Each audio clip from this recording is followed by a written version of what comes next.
Hi, I'm Lou Green. Welcome to America's Crossroads.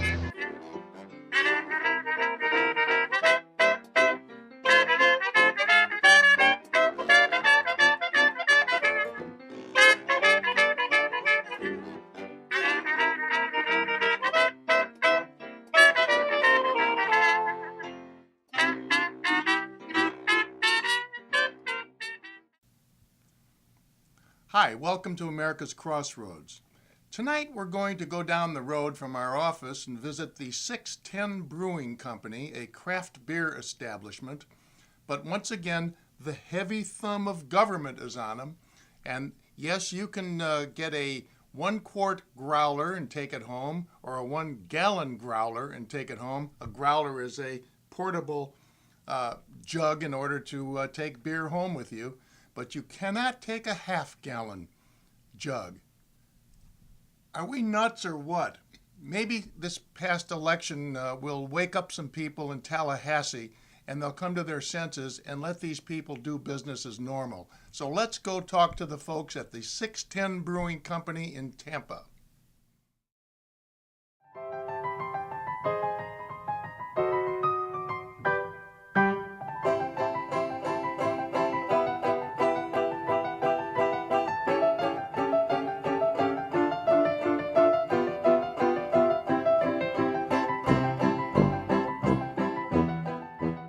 Hi, I'm Lou Green. Welcome to America's Crossroads.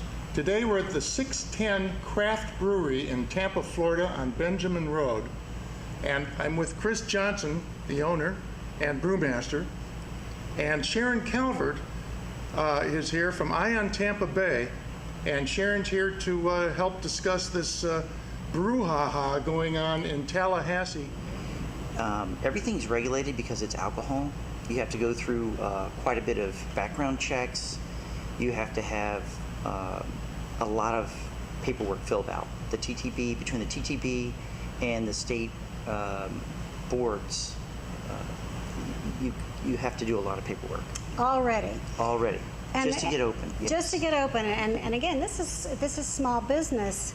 And it kind of looks like you wanted a little bit of relief on the growler, and then you got hit with a curveball and all this. And give us a little bit of understanding from your perspective on what exactly that bill is. What is it regulating?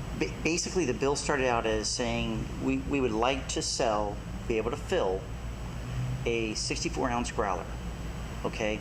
Now, right now, we can fill 32-ounce. I can fill 2 32 ounces. I can fill 400 32-ounce quarts.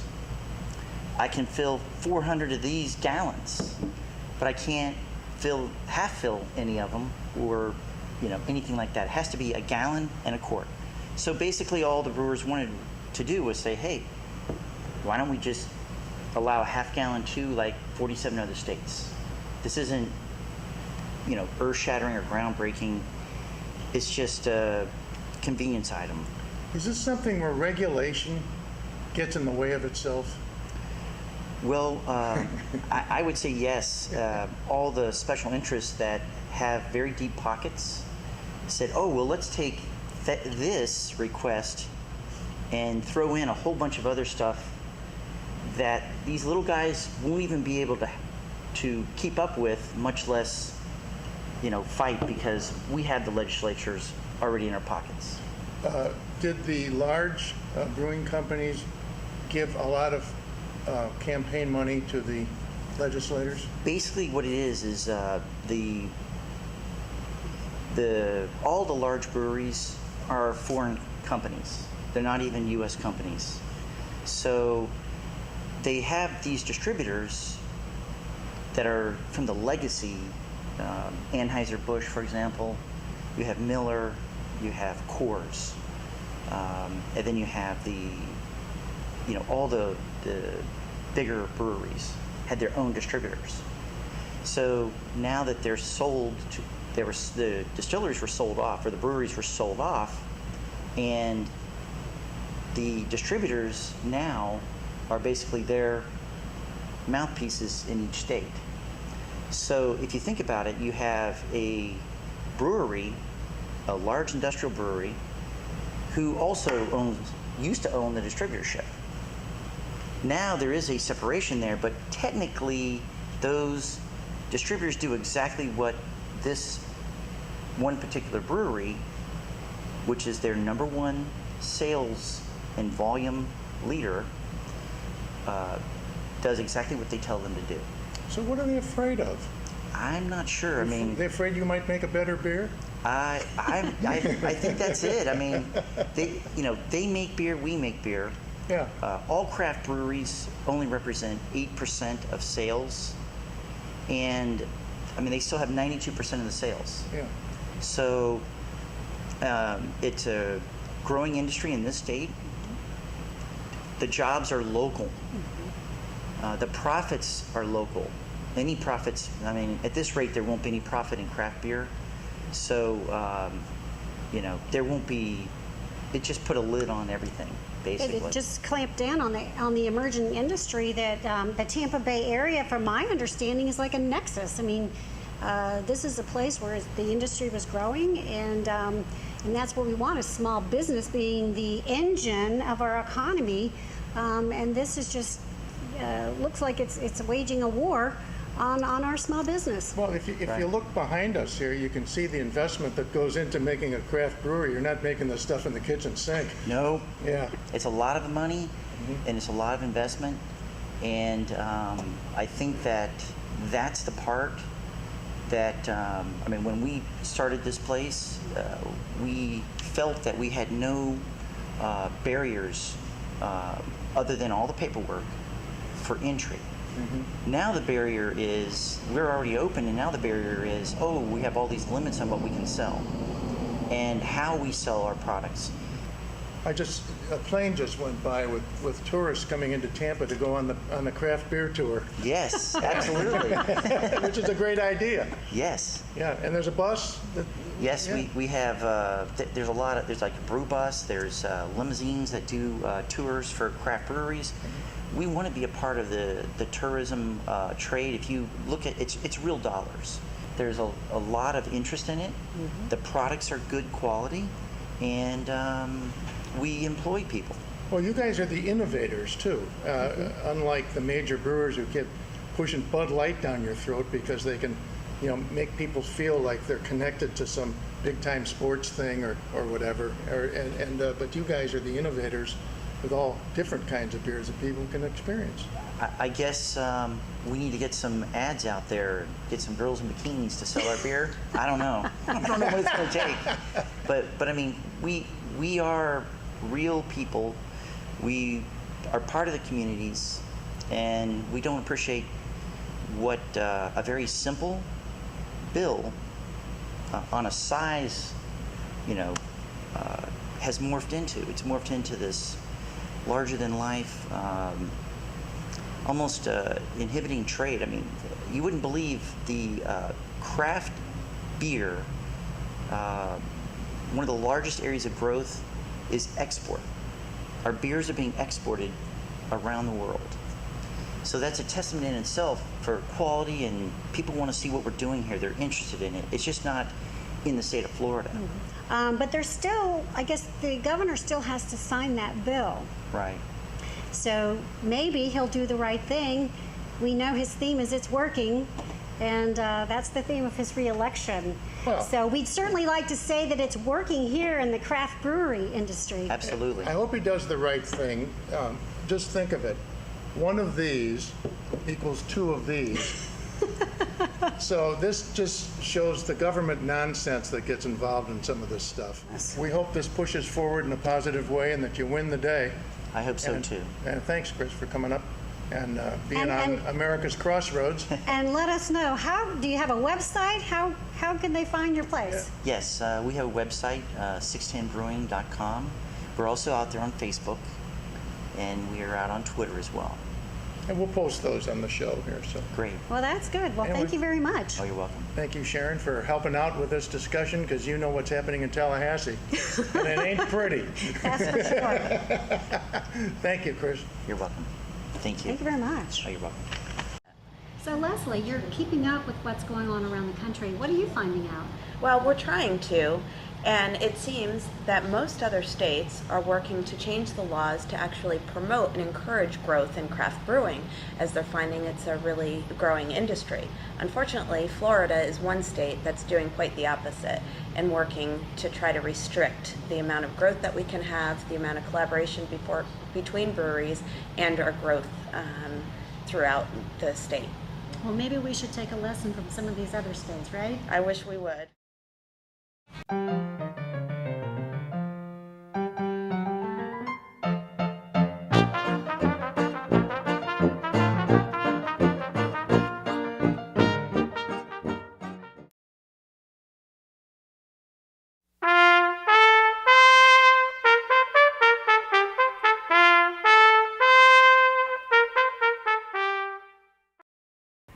Hi, I'm Sharon Calvert, and this is Eye on Tampa Bay with America's Crossroads. And I'm here with Jaroch. She's with Heritage Action. And we had an election on Tuesday, and boy, what an election did we have. I'd say we had a wave election across the country. At the federal level, Karen, what do you think was said with that, what happened in the Senate races and the congressional races on Tuesday? Well, I think what we saw was a mandate of the American people who were fed up with the president's policies. If you look at what many of the winning candidates ran on, they ran on repealing Obamacare. They ran on eliminating the president's policies towards granting amnesty to a lot of the illegal aliens and nothing to do to secure the border. So the candidates that won, that ran on those positions won, and they won handily. And I think also that voters and Americans across the country are realizing that the government's not always the solution. Mm-hmm.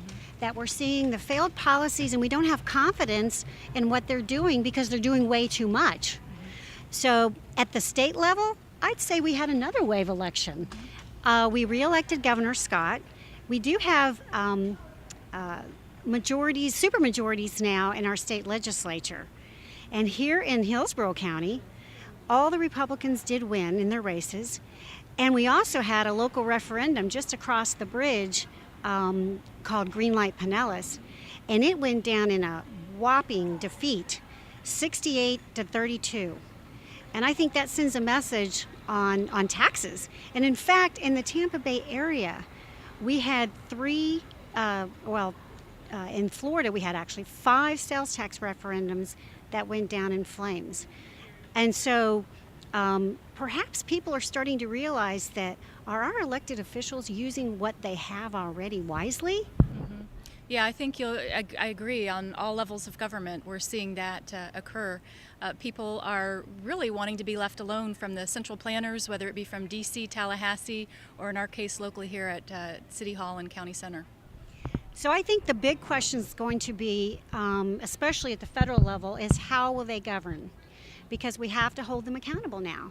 So that's what we're going to be watching for. But in the meantime, we do have between now and the first of the year.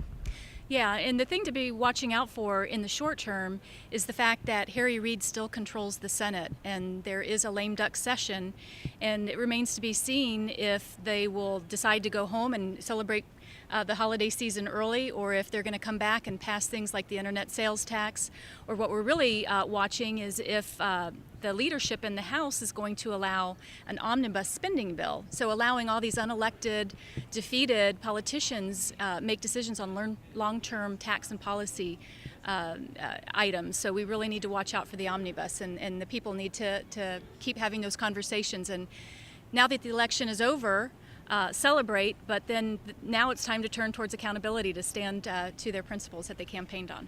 And I agree, and I think it's all about governing. I think wherever you are in the political spectrum, we actually want to get something done. And we need some common sense solutions at every level of government.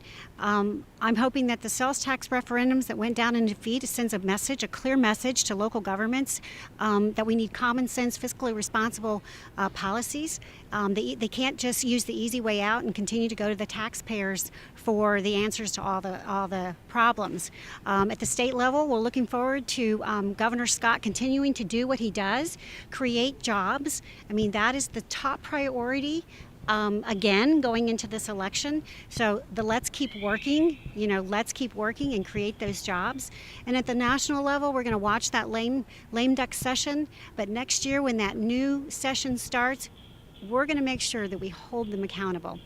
I'm here with Karen Jaroch. We had a great Tuesday night. We're looking forward to actually getting something done. We're looking forward to repealing Obamacare, not just cutting around the corners. We're looking to securing our borders, and we're looking for hopefully getting a budget passed, because that's something that hasn't been done in years. So again, thank you, Karen. I'm hoping that we get to celebrate again in the next election going into 2016, and we'll be working to hold our elected officials accountable until then. Thanks a lot. Thank you for having me. We're going to take a trip to Central Asia today and meet Dr. Fred Starr. Now, you met him in an earlier episode when he restored the Lombard plantation in New Orleans. This is a little different because he's not going to restore the Middle East, but he's one of the foremost authorities on it, and we're going to discuss his book called Lost Enlightenment. So let's go to visit Fred Starr. Hi, I'm Lou Green. Welcome to America's Crossroads. Today we have a little adventure along the Silk Road, and I have Dr. Fred Starr here, who wrote this book that I'm trying to read. I've been at it for about a month and a half, but there's a lot in here. And it's about Central Asia many, many years ago, and I'll let Fred kind of take the lead here. Welcome to the show, Fred. Thank you. Thank you very much. This is a very unusual book in that it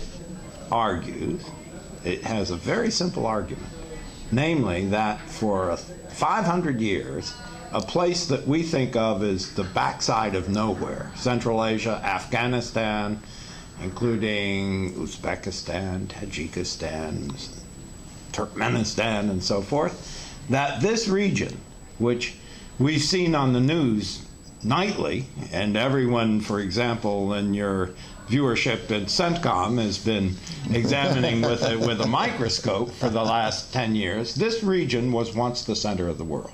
That's the argument. And the book consists of only three issues. In what sense was it the center of the world? How can you dare say this godforsaken place, center of the world? Second, why did it happen? And third, what happened to it? That's the book. Right. Well, I was interested in reading about the goings on and how smart these people were. Yeah. They're brilliant people, but you only had of their writings they did in those days, very few of those remains have been translated or even unearthed Or survived. Yeah. Exactly. So the entire argument that I make, that this was the center of the world, is based on the survival of only about 10, maybe 15% of what was written. And presumably, if we had 100%, it would be a case closed. It would be so obvious. Well, in that part of the world, at some point in time, things started to slow down. They did. That's the third question. What happened to it? Yeah. What happened to this great? But your viewers might want to ask, well, when did I last go to the doctor? Well, I had to have this checkup, that checkup. And when I was there, the doctor checked into the computer or some big book. Well, the entire tradition of Western medicine, in fact, every European medical school, which is where all European and American medical schools came from, were based on a huge canon of medicine written by one of these guys 1,000 years ago, Avicenna. Yeah. He wrote the canon of medicine. It was translated into Latin.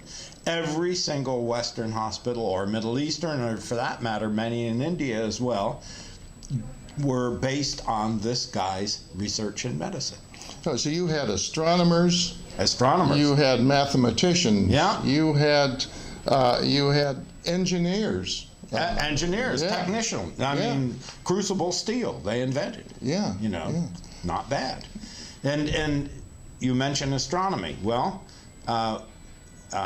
the astronomers also studied the Earth and tried to calculate its size. Of course, it was a given that it was round. So one of them... It is? Yeah, I'm sorry. This is hot news from Lou Green. But they took it for granted, of course. But the question was, what's its size? What's its diameter or circumference? And one of the guys whom I write about, who was from what is now Uzbekistan, wrote a big book on astronomy in which he actually missed the size of the Earth by about, I guess, 60, 80 miles. Pretty good, though, Not considering. Columbus got a copy of this guy's book. Why? Because he was trying to raise money for his expedition with the 3 ships. And the potential investors needed to be persuaded that he wasn't going so far that they'd never see their money again. And so in comes Columbus with this named Fargani, with his book, and says, now look here, you can read this. It says that if we go so many days, we should hit India. Well, the trouble was that Columbus mistakenly thought that the book was referring to Roman miles, whereas in fact it was referring to Arabic miles. And that made that as a result, he shortened the trip by half. It was probably an innocent mistake, but he may have finagled it. It was that argument that caused people to be confident that they would see him again, that he wouldn't disappear with their money. And without it, no Columbus. So yes, one of my astronomers. Mm-hmm. But another one by the name of Biruni, who was by any measure the greatest scientist between antiquity and the modern world. I mean, unbelievable figure. Biruni, who was born in Uzbekistan, what is now Uzbekistan, lived in what is now Turkmenistan, and then moved to Afghanistan. Biruni measured the circumference of the Earth to within 16 miles. And he did it with equipment that you or I could build in an afternoon. He then, though, built a globe. This is sitting in Afghanistan, where he was at this later stage in his life. He built a globe and pasted on it all known latitudes and longitudes. So if he knew where the city of Alexandria in Egypt was, he'd put it on, put a pin in. If he knew where Delhi in India was, he'd put another pin, and he got all the pins of known sites.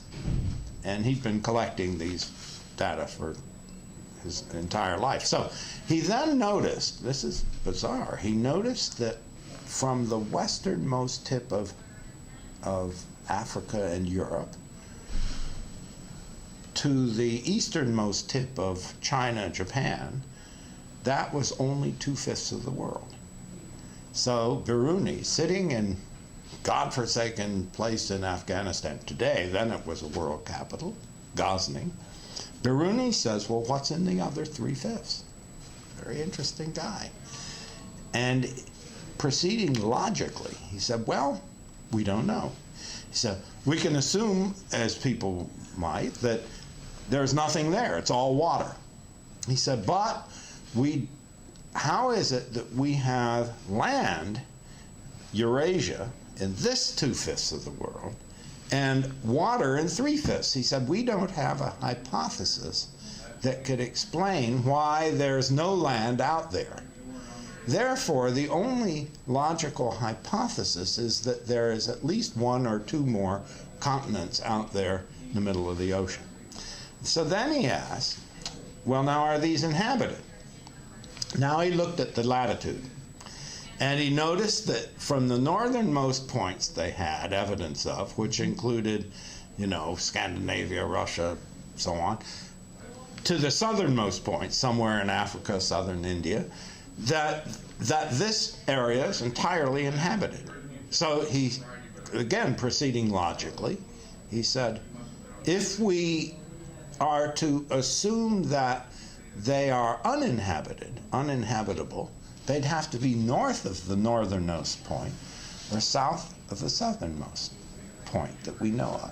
He said, now, we have no hypothesis that could explain why nature would produce this huge Eurasian landmass, Europe and Asia, in the middle of the globe, over here, and over on this other side, push the two continents way to the north and way to the south. He said if we had a hypothesis that could explain that, we could go with it, but we don't. Therefore, we must assume, conclusion, that there are one or two additional continents out there and that they are inhabited. Now, this was in 1025 AD by a guy who'd never seen an ocean, just sitting at his desk using logic and mathematics, trigonometry, and so forth. It's big stuff. Oh, yeah. He scooped Columbus by half a millennium. Yeah. Well, sure, not bad. Not well, bad. You've been over there. You've had some time to experience all that, and I appreciate you coming by to tell us about your book, which is Lost Enlightenment by Dr. S. Frederick Starr. Now, everybody should read this, shouldn't they? Well, it's written for normal people. It's not written for academics. It's not written for techies. It's written for normal people, and there are now 7 translations of it. Could you explain what's a normal person? Well, I would say not some very narrow scholar sitting in. I look at somebody who doesn't play the bassoon. Yeah, that could be. Or maybe he plays the cornet even.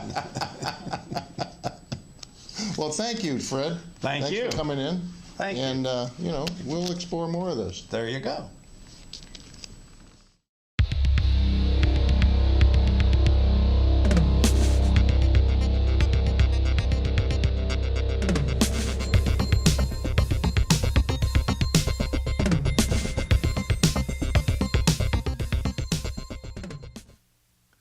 Well, that's it, folks.